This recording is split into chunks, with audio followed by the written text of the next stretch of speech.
इयत्ता 9वी प्रकरण दुसरं आणि लेक्चर नंबर 7 याच्यातलं वास्तव संख्या. कालच्या तासाला आपण याची रिव्हिजन सगळी बघितलेली होती. नैसर्गिक संख्यांच्या पासून आपण सुरुवात केली आणि वास्तव संख्यांच्या पर्यंत आपण जाऊन थांबलेलो होतो, बरोबर की नाही. सुरुवात कशी होती? नैसर्गिक संख्या, पूर्ण संख्या, पूर्णांक संख्या, परिमेय संख्या, अपरिमेय संख्या आणि वास्तव संख्या. आणि वास्तव संख्येची व्याख्या काय सांगता येते मग आता? Definition of real number. कशाला वास्तव संख्या म्हणतो आम्ही?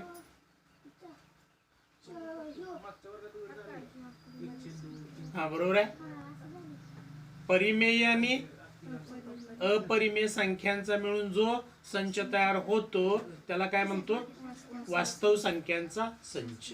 दी set of rational and irrational number becomes a set of real number. बरोबर आहे. या पद्धतीने आपण बघितलेलं होतं. त्याच्यामध्ये पुढे आपण काय केलं?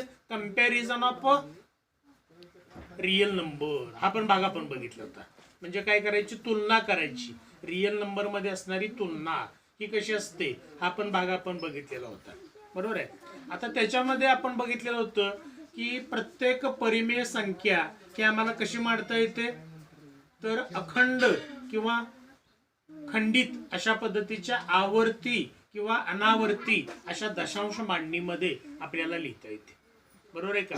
म्हणजे प्रत्येक फ्रॅक्शन जो आहे तो decimal form of any rational number we can write in terminating or non terminating. Terminating or non terminating.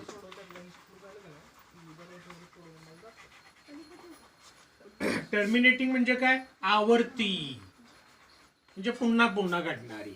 आणि नॉन टर्मिनेटिंग म्हणजे काय? अनावर्ती, म्हणजे पुन्हा पुन्हा येत नाहीत. पुन्हा पुन्हा तेच अंक किंवा तो ग्रुप जो आहे तो पुन्हा पुन्हा अशा पद्धतीचा येतो. म्हणजे terminating or non terminating, recurring type. Recurring अखंडित असा त्याचा अर्थ. खंडित होत नाही. नॉन रिकरिंग आणि रिकरिंग. रिकरिंग खातं. रिकरिंग खातं माहितीये? पोस्टामध्ये, बँकेमध्ये आपण रिकरिंग खातं काढतो, बरोबर की नाही. रिकरिंग म्हणजे काय करायचं? प्रत्येक महिन्याला बचत गट बायका चालवतात, बरोबर का. या बचत गटामध्ये बचत गटाचं जे खातं आहे रिकरिंग खातं आहे. ते म्हणजे काय हो? प्रत्येक महिन्याला आपण पैसे टाकतो नाही का, गॅप करत नाही कधी, त्याला पण रिकरिंग खातं म्हणतो. आणि ठराविक कालावधी झाल्यानंतर आपल्याला त्याचे पैसे परत मिळतात, बरोबर आहे का. इयत्ता 8वीला माझं मत प्रकरण होतं बघा, बँकेचे प्रकार. बँकेचे व्यवहार याच्यामध्ये झालेलं आहे सगळं. बँकेच्या व्यवहारामध्ये सेव्हिंग खातं, रिकरिंग खातं, बरोबर की नाही, दामदुप्पट खातं, अशा पद्धतीचे खात्याचे प्रकार आपण बघितले होते. त्याच्यामधला हा भाग आहे. रिकरिंग म्हणजे काय? अखंडित, म्हणजे अखंडित अशा पद्धतीचे येणार, म्हणजे थांबत नाही कधी. रिकरिंग आणि नॉन रिकरिंग अशा पद्धतीनं आपल्याला सांगता येतं. रिकरिंग म्हणजे पुन्हा पुन्हा अशा पद्धतीनं. म्हणजे प्रत्येक दशांश अपूर्णांक हा आपल्याला या पद्धतीनं मांडता येतो की जो काय असतो टर्मिनेटिंग और नॉन टर्मिनेटिंग, आणि शिवाय शिवाय काय असतो? रिकरिंग असतो. म्हणजे अखंडित अशा पद्धतीचे दशांश मांडणी आम्हाला या ठिकाणी करता येते. उदाहरणार्थ 101/8 हा रॅशनल नंबर आहे का नाही, बरोबर का. फ्रॅक्शन म्हणतो आपण याला, बरोबर आहे. आता हा फ्रॅक्शन आम्हाला कसा मांडता येतो? याची दशांश मांडणी डेसिमल फॉर्म याचा मांडायचा आहे आम्हाला. कसा लिहिता येईल मग? आता बघा, 101 ला 8 ने भागायचं. हा आपल्याला तोंडी भागाकार करता आला पाहिजे 9वीच्या विद्यार्थ्यांना. काय उघड नाही याच्यामध्ये, बरोबर आहे का. पण हे एकाकी संख्या, एक अंक घेतला एकच येणार आहे. आता पुन्हा 1च्या पुढे 10 घेतलं, 8चा पाडा 10 पर्यंत कसा येणार आहे? 8 1 8. किती राहिले? 2. 2 वर घेतले 1. 8चा पाडा 2 वर 1 घेतले किती झाले? 21. 8चा पाडा 21 पर्यंत 8 2 16, बरोबर आहे का. 21 16 गेले, 5 राहिले. 5च्या पुढे संख्या एक आता घ्यायला वैच्यातली नाही, म्हणून मनाचं शून्य घेतलं. मनाचं शून्य घेतलं म्हणून काय दिलंय पण इथं? दशांश चिन्ह दिलं. 50 झाले का नाही. आता 8चा पाडा 50 पर्यंत 8 संग 48. 8 सक्क 48. किती राहिले? 2. 20 झाले. 8चा पाडा 20 पर्यंत 8 2 16. किती राहिले? 4 40 झाले. 8चा पाडा 40 पर्यंत 8 8 45 45. बाकी किती उरली हो? 0 0. भाग किती लागणार आहे पुढे आता? ही मांडणी खंडित झाली का नाही? होय. बरोबर का? खंडित झाली ही मांडणी. पुढे भागाकार नाही करता येत आम्हाला. पण जर भागाकार करायचं म्हटलं तर भाग कितीचा लागणार आहे प्रत्येक वेळेला? 0चा. आता मात्र कशी झाली मांडणी? अखंडित. अखंडित झाली. लक्षात आलं का? ही मांडणी अखंडित म्हणजे या पद्धतीने आम्हाला या ठिकाणी मांडता आली. लक्षात आलं? म्हणजे प्रत्येक परिमेय संख्येची दशांश मांडणी decimal form of every fraction we can write. काय लिहितो आपण? Recurring type. हा रिकरिंग येतो म्हणजे पुन्हा पुन्हा अशा पद्धती. सॉरी, रिकरिंग येतोच असं काही नाही या ठिकाणी. तर ही कशी असते? टर्मिनेटिंग असते. बरोबर की नाही? पहिल्यांदा ही नॉन टर्मिनेटिंग होती परंतु आता काय झाली? टर्मिनेटिंग झाली. म्हणजे काय आली? अखंडित आवर्ती अशा पद्धतीची आपल्याला आलेली या ठिकाणी दिसून आली. म्हणजे प्रत्येक परिमेय संख्येची दशांश मांडणी आपल्याला या पद्धतीनं या ठिकाणी लिहिता येते. आता इथं अंक पुन्हा पुन्हा कोणता आला? 0 पुन्हा पुन्हा आला का नाही? हा रिकरिंग झाला इथं. बरोबर आहे का? म्हणजे त्याच्यावर आता काही शून्य द्यायचं काही काम नाही. म्हणजे हे असं जरी लिहिलं तरी पुरेसं आहे किंवा हे असं जरी लिहिलं तरी पण चालू शकतं. बरोबर आहे? म्हणजे प्रत्येक परिमेय संख्या हे आम्हाला अखंडित अशा पद्धतीची आवर्ती मांडणीमध्ये आम्हाला या पद्धतीने लिहिता येते. लक्षात आलं? आता यावरूनच आपण काल बघितलेलं होतं की दशांश मांडणीमध्ये समजा ₹1.5 आम्हाला मांडायचं आहे. ₹1.5 1.50 रुपये असं आपण म्हणतो या ठिकाणी का नाही? आता हेच पुढे जाऊन आम्हाला पुढे कसं मांडता येते? 1.50. हेच जर मी असं लिहिलं 1.50 एवढे रुपये माझ्याकडे आहेत. वाढले नाही का रुपये? इथं नाही. वाढले का? हे कळलं पाहिजे आम्हाला.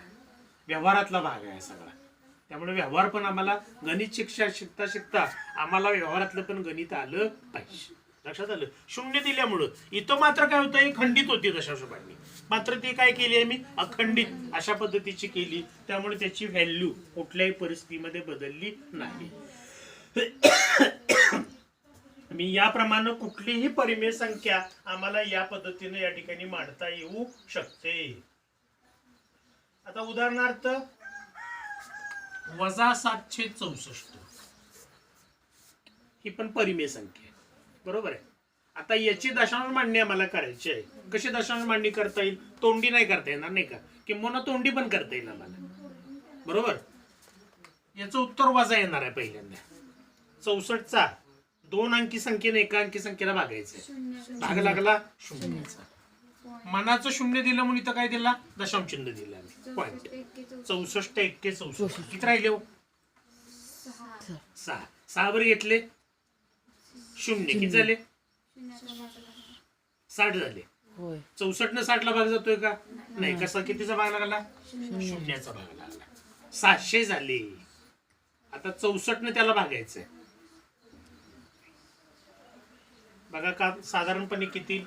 64 8 केलं तर किती येते बघा? 8 चोक 32 90 येईल. बरं ठीक आहे. 9 बघा 9 चोक 36 96 54 आणि 3 57 576 नाही का? भाग लागला 9चा. किती तर 576 गेले? 600 576 गेले. किती राहिले? 24 वर घेतले पुन्हा 0. 64चा पाडा 6 चोक 24 4चा मोठा भाग जाणार आहे. म्हणजे भाग कितीचा जाईल? 3चा. 64 त्रिक किती हो? 3 चोक 12 3 सक्का 18 ने 19. बरोबर का? 64 त्रिक 192. हे वजा करूया. 8 राहिले 8ला 1 14 न 10 गेले 4 पुन्हा 0 घेतले. 64चा पाडा 480 पर्यंत.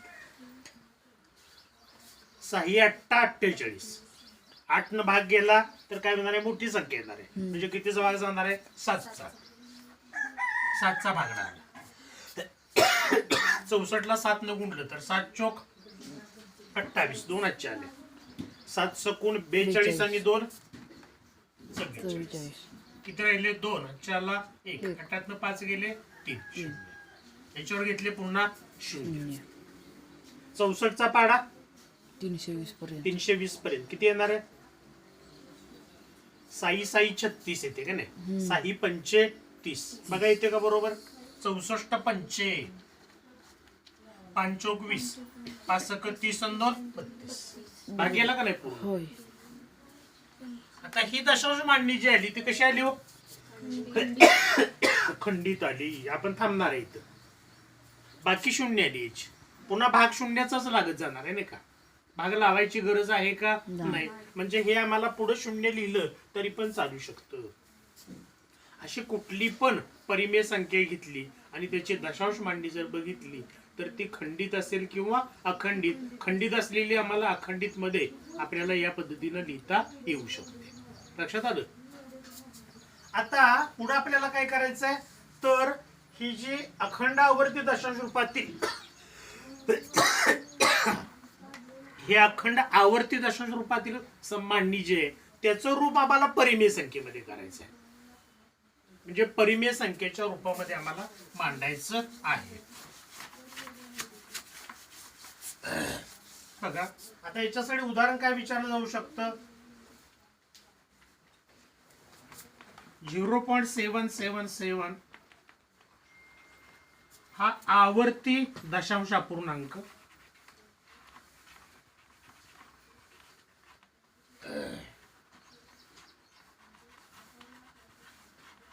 P/Q रूपात लिहा.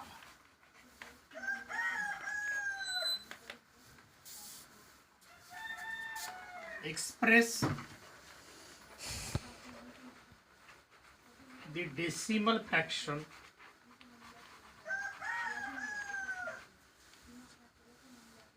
in P/Q form.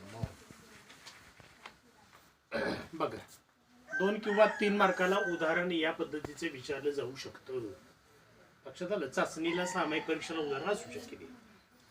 आता ही जी दशांश मांडणी ते अखंडित येते डॉट डॉट डॉट दिलेले का नाही? कोणता गट अंक किंवा अंकांचा गट पुन्हा पुन्हा येतोय? 7 आवर्ती कुठला झालाय अंक? 7 7 अंक पुन्हा पुन्हा आलाय का नाही? तो कशात लिहायचा? P/Q. P/Q म्हणजे काय? रॅशनल नंबर, परिमेय संख्येच्या रूपात लिहायचं. Express the decimal fraction. हा डेसिमल फ्रॅक्शन आम्हाला P/Q फॉर्म मध्ये मांडायचं आहे. मग कसं सोडवायचं बघा. काय करायचं? पहिल्यांदा x बरोबर हा डेसिमल फ्रॅक्शन घ्यायचा. हा आता तुम्ही म्हणाल किती वेळा मांडायचा? 2 वेळा, 3 वेळा, 4 वेळा, 5 वेळा मांडला तरी चालू शकतो. कारण हा अनंत आहे नाही का? पुढे 7 हे अनेक वेळा येणार आहे पुढे. ठीक आहे. आता आपल्याला पहिल्यांदा याला आपण काय म्हणणार आहे? इक्वेशन 1, समीकरण 1 म्हणणार याला. रोमन मध्ये याचं नाव दिलं. आता किती अंकांचा गट किंवा अंक पुनरावृत्ती झाल्या? किती अंकांची पुनरावृत्ती झाली किंवा अंक पुनरावृत्ती आले तिथं? एकच आलाय. कुठला? 7. एकच आलाय का नाही? का 88 88 88 असं आलाय का? नाही, 7. आता म्हणून काय करायचं? या समीकरणाच्या दोन्ही बाजूला याला 10 न गुणायचं. एक अंक असेल तर 10 न गुणायचं. 2 अंक पुन्हा पुन्हा येत असतील तर किती गुणावं लागेल? 100. 3 अंक पुन्हा पुन्हा येत असतील 1000.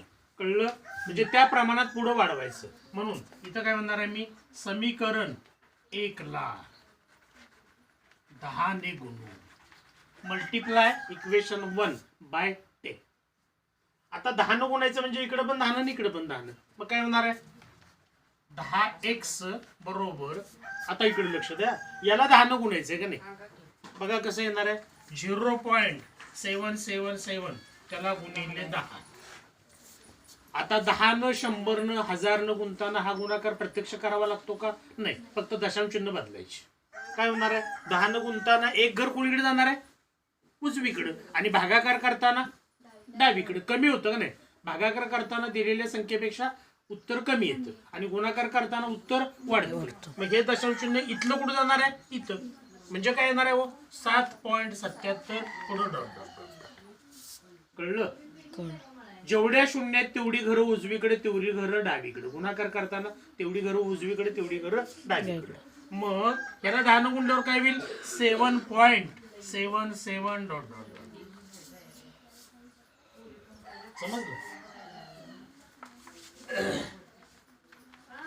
याला आपण इक्वेशन 2 म्हणलं. आता हे इक्वेशन 1, हे इक्वेशन 2. इक्वेशन 2 मधून इक्वेशन 1 काय करायचं? वजा करायचं. Subtract equation 1 from equation 2. समीकरण 2 मधून 1 वजा करू. बघा काय येणार आहे. आता 2 काय? लेफ्ट हँड साईडची डावी बाजू. याच्यात नाही वजा करायचं. 10x वजा x. बरोबर. इकडे पण तसंच. 7 पॉइंट वजा 0 पॉइंट. बरोबर. पुढे जाऊन 10x वजा 1x 9x. आता मला ही वजाबाकी सांगा किती?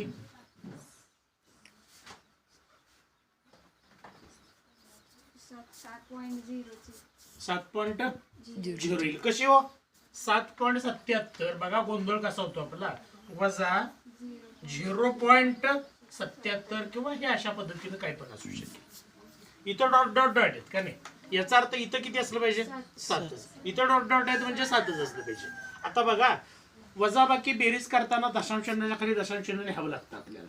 बरोबर. या दशांश चिन्हाच्या खाली हे लिहिलं आम्ही. हे 7 इकडे आणू शकत नाही आपण. मग इथं वजाबाकी किती आली याची? 0. आणि 7 0 गेले किती आले? 7. मग x 9x बरोबर वजाबाकी किती आली? 7. आता पुढे जाऊन x बरोबर हे 9 काय आहे? पलीकडे गेल्यावर भागिले. म्हणून तो अपूर्णांक किंवा ती परिमेय संख्या काय असू शकेल? 7/9. लक्षात आलं? आता याला जरा दशांश अपूर्णांकाचं रूप देऊया. बघा किती येते. उलट बघूया आता याच. पुरे की नाही? सांगा बरं किती भाग जाईल पहिल्यांदा? 0चा. किती झाले? 70. 9चा पाडा 70 पर्यंत. 9 7 63. किती राहिले? 7च. 7वर घेतले 0. 9 7 63. 9 7 63. अखंडित येणार आहे का नाही? बरोबर आहे का? म्हणजे ही परिमेय संख्येची ही दशांश मांडणी आली. आणि हे दशांश मांडणी असणारी संख्या ही कशात लिहिता आली आम्हाला? परिमेय संख्येच्या रूपात आली लिहिता. लक्षात आलं का? इतर सोडवता या पद्धतीची. इथं कसाही दिलेला असला 2 अंक 3 अंक 4 अंक पुनरावृत्ती जरी दिलेली असली तरी पण आम्हाला हे बरोबर सोडवता आलं पाहिजे. परीक्षेला हा प्रश्न अंकाच्या ठिकाणी असू शकतो. बरोबर आम्हाला सोडवता आला पाहिजे. उत्तर इथपर्यंत थांबायचंय. आपण व्हेरीफाय करण्यासाठी पुढे गेलो. म्हणजे तो अपूर्णांक P/Q. P/Q म्हणजे काय? 7/9. लक्षात आलं? आणखी एखादं उदाहरण बघूया.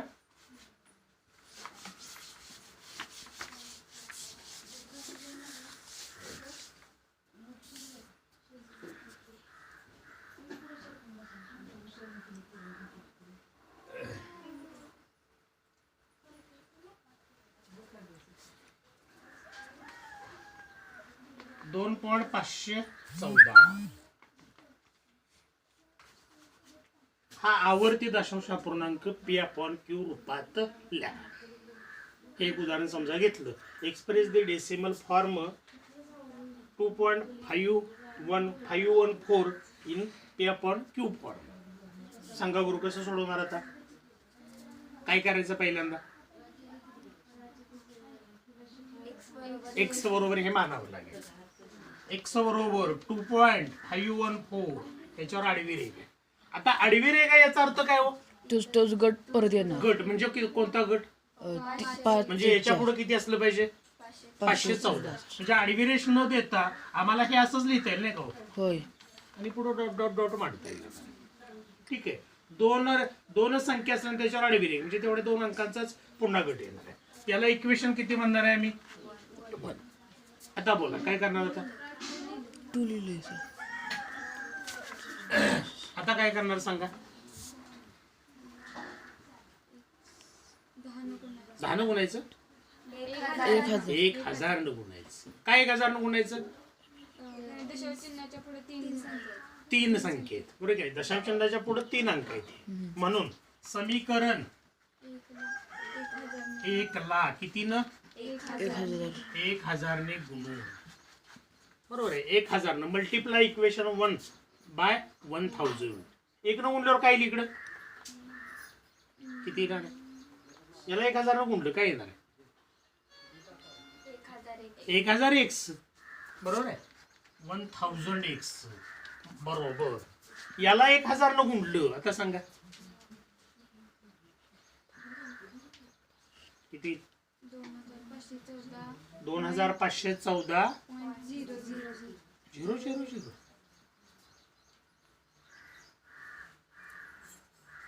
याला 1000 न गुणायचं आहे. आता 10 न 100 1000 न गुणताना काय सांगितलं? जेवढ्या शून्य आहेत तेवढी घरं कोणीकडे जायचं? उजवीकडे. दशांश चिन्ह इथं आहे का नाही? एकावर किती शून्य आहे तो? 3 घरं कोणीकडं? उजवीकडे. म्हणजे कुठं? 1 2 3 इथे येणार आहे दशांश चिन्ह. म्हणजे किती? 2514.00 आलं. 514. होय. कळलं का? म्हणजे पॉइंट इथं जाणार आहे फक्त. कळलं का? 00 नाही येणार. म्हणजे 2514.514 बरोबर. ठीक आहे. आता काय करायचं? याला इक्वेशन 2 म्हणणार आहे. आता काय करणार? पहिल्यातनं दुसरं का दुसऱ्यातनं पहिलं? दुसऱ्यातनं पहिलं बरोबर आहे. समीकरण 2 मधून 1 वजा करू.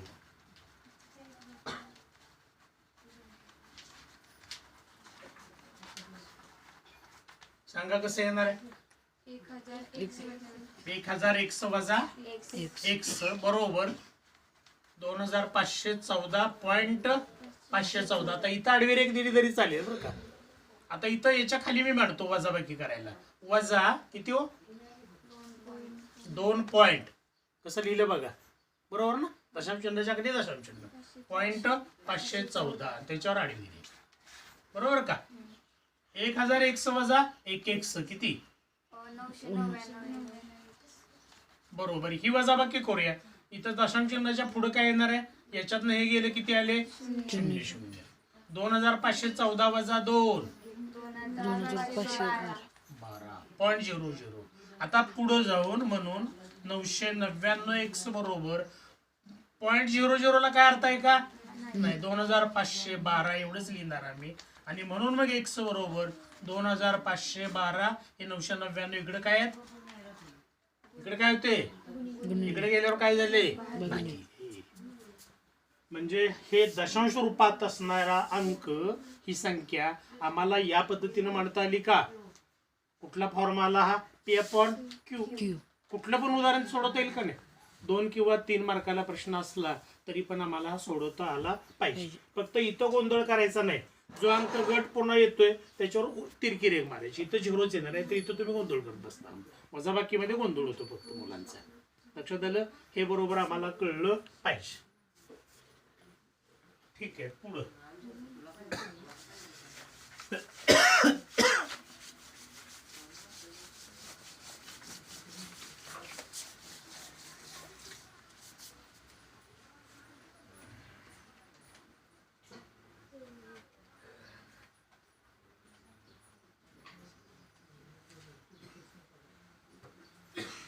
आता येता 8वीला आपल्याला झालेलं आहे की परिमेय संख्या या आम्हाला संख्या रेषेवर मांडता येतात.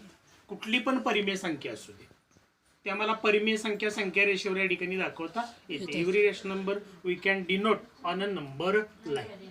बरोबर आहे. ही नंबर लाईन माहिती आहे. उदाहरणार्थ काय समजा आपण घेऊया 11/5 बरोबर आहे. ही नंबर लाईन म्हणजे हा रॅशनल नंबर आहे. तो परिमेय संख्येवर आम्हाला दाखवता येतो का? संख्या रेषेवर आम्हाला दाखवता येतो. कसं हो? ही संख्या रेषा आम्ही काढली. हा पॉझिटिव्ह नंबर आहे त्यामुळे काय करूया? एकाच बाजूला फक्त दाखवूया. इथं 0 घेतलं. 1 2 3 4. कसं दाखवणार सांगा? काय करायचे? पाच फ्रॅक्शन काढायचे. बरोबर आहे, 5 भाग पाडायचे. बरोबर आहे का नाही? एका युनिटचे किती भाग करायचे? 5. एका युनिटचे हा 1 युनिट आहे, हा 1 युनिट आहे, याचे किती भाग करणार आम्ही? 5. 1 2 3 4 आणि 5. 1 2 3 4 आणि 5. 1 2 3 4 आणि 5. ठीक आहे. आता किती भाग मोजायचे याच्यातले? 11. 1 2 3 4 5 6 7 8 9 10 आणि 11 कुठे येणार आहे? इथं. हा 11/5. अंशाधिक अपूर्णांक आहे. छेदाधिक असला तरी पण काय आपल्याला करता येते हे पण माहिती आहे मला. छेदाधिक असेल तर उदाहरणार्थ 2/5 करायचं आहे. हा दाखवायचं. कसं करणार आता? प्रत्येक युनिटचे किती भाग करायचे? 5. 5च करायचे, 2 नाही करायचे. 5च केले बघ. हे 5 आहेतच इथं का नाही? आणि मग त्याच्यातले किती घ्यायचे? 2. म्हणजे कुठे येणार आहे? इथं 1 आणि 2. 2/5. हा पॉझिटिव्ह निगेटिव्ह. समजा इथं मायनस असलं तर इकडे दाखवायचा डावीकडच्या बाजूला, हा निगेटिव्ह असला तर इकडे दाखवायचा. म्हणजे प्रत्येक रॅशनल नंबर हा आम्हाला नंबर लाईनवर डिनोट करता येतो. लक्षात आलं? या पद्धतीनं अपरिमेय संख्या इरॅशनल नंबर सुद्धा आम्हाला या ठिकाणी डिनोट करता येतो. लक्षात आलं? झाले? ठीक आहे. याप्रमाणे याच्यावरचा अभ्यास सराव संच 2.1 सगळा सोडवायचा आहे. लक्षात आलं? त्यातली उदाहरणं आहेत सगळी अभ्यासाला का नाही? अभ्यासाला उदाहरणं सगळी या ठिकाणी आहेत. त्यामुळे सगळी सोडवा. फक्त सगळी सोडवली तरी चालते, काय अडचण नाही. सगळी उदाहरणं सोडवायची आहेत अभ्यासाची. ठीक आहे, थांबूया इथे.